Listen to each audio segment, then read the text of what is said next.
এখনও কিন্তু বাজারে কাঁচা ফজলিমটা পাওয়া যাচ্ছে, তো আপনারা আমের দিন থাকতে থাকতেই কিন্তু এই আমের আচারটা বানিয়ে নিতে পারেন।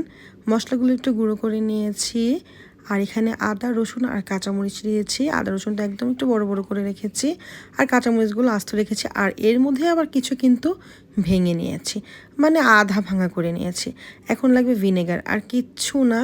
এই কাঁচা আম কুচি করেছি, সাথে ভিনেগার দিলাম, একটু হলুদের গুঁড়া দিলাম, একটু মরিচের গুঁড়া দিলাম, আর আমার ভেজে রাখা সব মশলাগুলো দিয়ে দিলাম।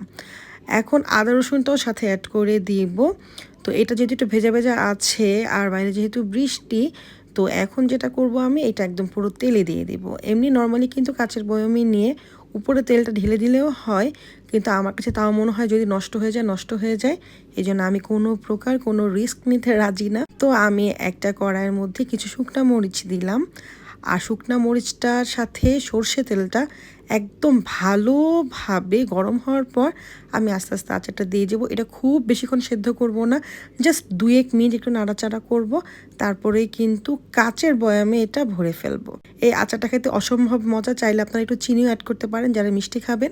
তো আমি এটা টক রেখেছি, কারণ টক আচার খেতে আমার কাছে ভীষণ ভালো লাগে।